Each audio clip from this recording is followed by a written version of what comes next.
My name is Christopher Lishka. I'm a respirologist with a clinical interest in complex airways disease, including asthma and COPD. I have an appointment at Western University as an associate professor of medicine. I'm here today to talk to you about a common question that is posed to me by my primary care colleagues in the context of our Best Care COPD program in primary care. The question is, should I provide my patients with a self-management action plan, including a prescription for prednisone and antibiotics that will support them to self-manage their COPD? What's presented in front of you now is a GOLD guideline review of how we manage acute exacerbations.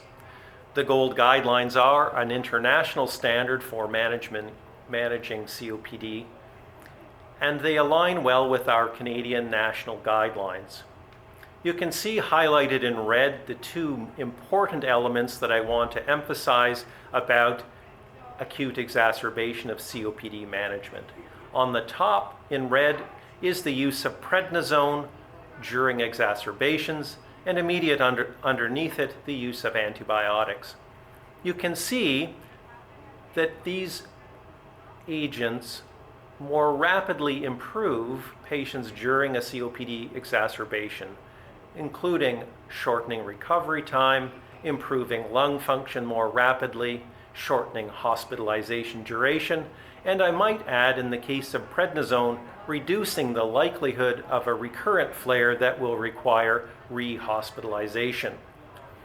We utilize prednisone and antibiotics for exacerbations according to the criteria developed by Nick Anthonison in Winnipeg.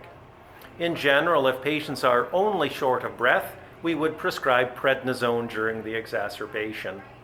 If they have increased shortness of breath and either more purulent secretion or more productive cough, then we would add an antibiotic to the prednisone.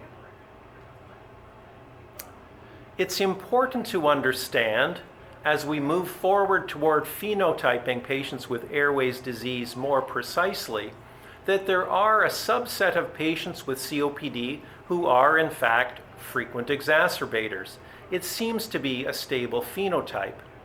What you can see on this slide, which is research that was published by Hurst in the New England Journal of Medicine, is that the frequent exacerbation phenotype identified in year 1 continues in year 2 and in year 3 in the majority of patients. Let me quickly walk you through the slide.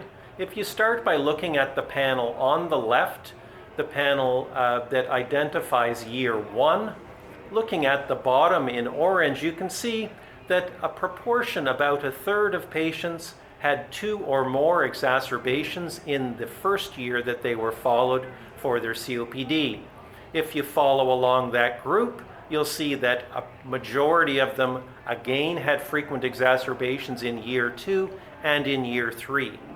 These are precisely the individuals with COPD that we want to identify and target for having a self-management action plan that will permit early, effective intervention in the course of their exacerbations. This is a statement by 2 additional august bodies, the Chest Society in the United States and the Canadian Thoracic Society, based on the AE-COPD guidelines from 2014.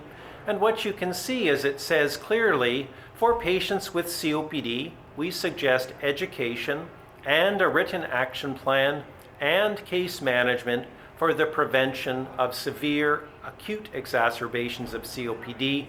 And it's emphasized in the guidelines because of the impact that this strategy can have at decreasing severe exacerbations, including hospitalizations and ED visits.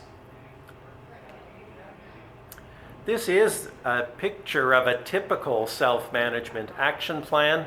You can see on the left instructions for the patients on what to do when they are at their baseline. In the middle, where it says take action, This includes initiating prednisone and antibiotics when there is a flare-up lasting at least 2 days, and then finally what to do in the context of an emergency.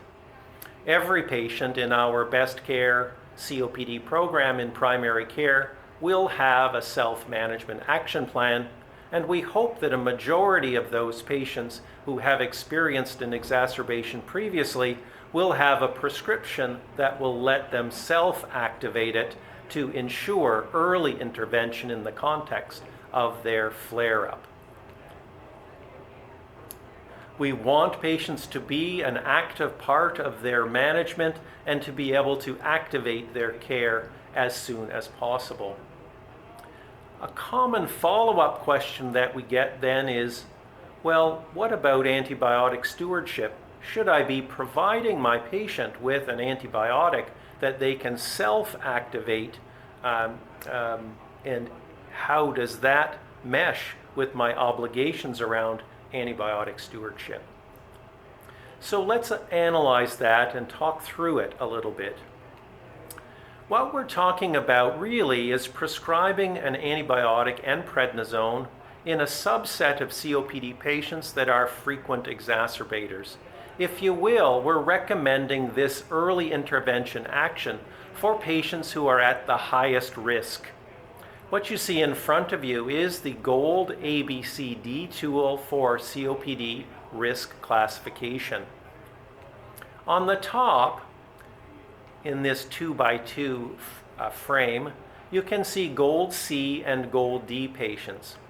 These are patients who have had 2 or more prednisone or antibiotic requiring exacerbations in the past year, or have had 1 exacerbation leading to hospital admission.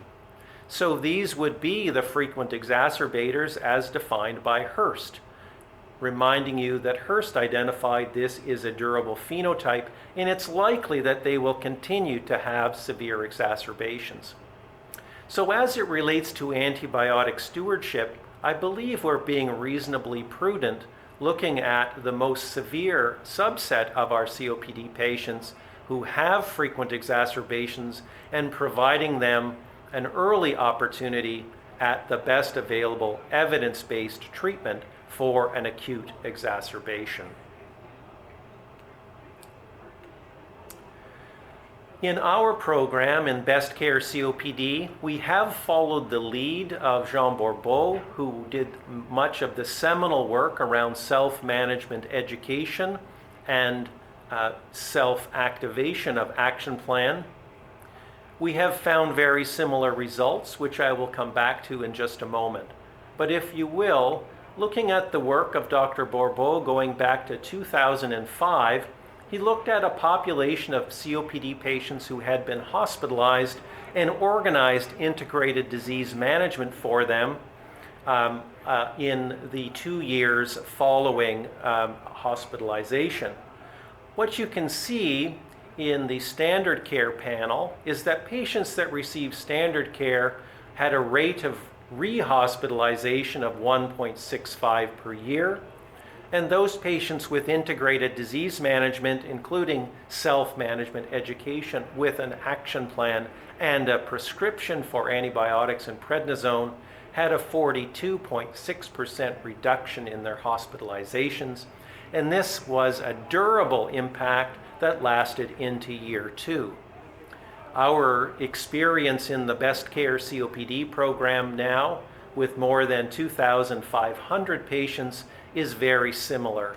We have demonstrated dramatic reductions in emergency department visits and hospitalizations in our primary care population managed with self-management education, including an action plan and a prescription to intervene early. Thank you for your attention, and I hope this has been helpful to you in the management of your patients with COPD in your practice.